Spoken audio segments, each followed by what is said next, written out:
হাতে মেখে দেশি মুরগির মাংস রান্না, তাও যদি আবার হয় চামড়া সহ। আর চামড়া সহ এরকম চুলায় ফুড়ে মাংসটা রান্না করলে খেতে বেশ মজা লাগে। So hello everyone, welcome my new blog. আশা করি সবাই অনেক ভালো আছেন। তো প্রান্তর বাবা দুপুরের পর মূলত 2টা দেশি মুরগি এনেছিল। তো মুরগিগুলোকে আমি সুন্দরভাবে গরম পানি করে ফোড়াগুলো ছাড়িয়ে নিয়েছি, তারপরে চুলাতে এভাবে পুড়ে নিচ্ছি।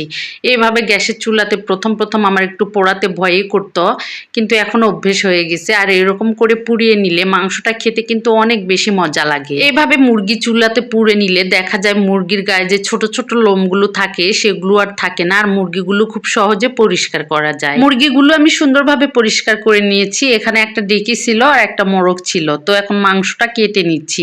মাংসগুলো কেটে আমি সুন্দরভাবে ফ্রিজে রেখে দিব। এখন রান্না করব না। মুরগিটা কাটতে কাটতে আমার বৈকাল হয়ে গেছিল, মূলত রাতে রান্না করব।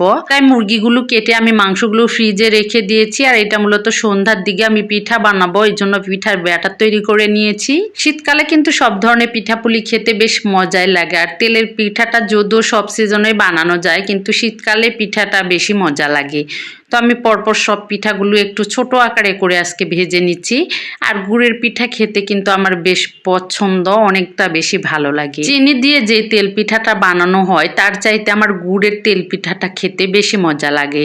দেখুন পিঠাগুলো কত সুন্দর হয়েছে আর অনেক সফট হয়েছে, খেতেও অনেক মজা হয়েছিল। তারপরে এখানে আমি রাতের বেলা মাংস রান্নার জন্য অর্ধেকটা রেখে দিয়েছি, আর অর্ধেকটা মূলত এখানে রান্নার জন্য নিয়েছি। অর্ধেক বলতে ডেকির মাংসটা রান্না করতেছি আর মুরগির মাংসটা রেখে দিয়েছি। আমি মাংসের মধ্যে সব মশলাগুলো দিয়ে নিচ্ছি, হাতে মেখে রান্না করব। দেশি মুরগির মাংস এভাবে হাতে মেখে রান্না করলেই বেশ মজা লাগে। দেশি মুরগির মাংস খাওয়ার মধ্যে একটা অন্যরকম তৃপ্তি রয়েছে।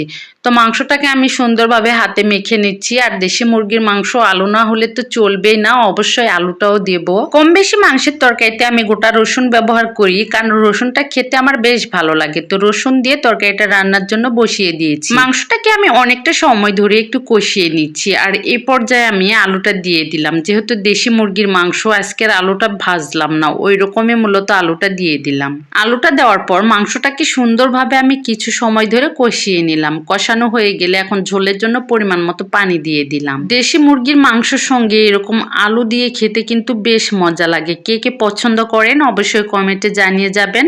আমার আলু না হলে মাংসের তরকারি মোটেও ভালো লাগে না। তরকারিটা কষিয়ে আমি পরিমাণ মতো ঝোলের জন্য পানি দিয়ে দিয়েছি। এখন পরিমাণ মতো ঝোল রেখে রান্না করে নামিয়ে নিব। তো এই যে আমার রান্নাটা হয়ে গেছে, এখন নামিয়ে নিলাম। দেখুন না কালারটা কত সুন্দর এসেছে, আর খেতেও ভীষণ মজা হয়েছিল।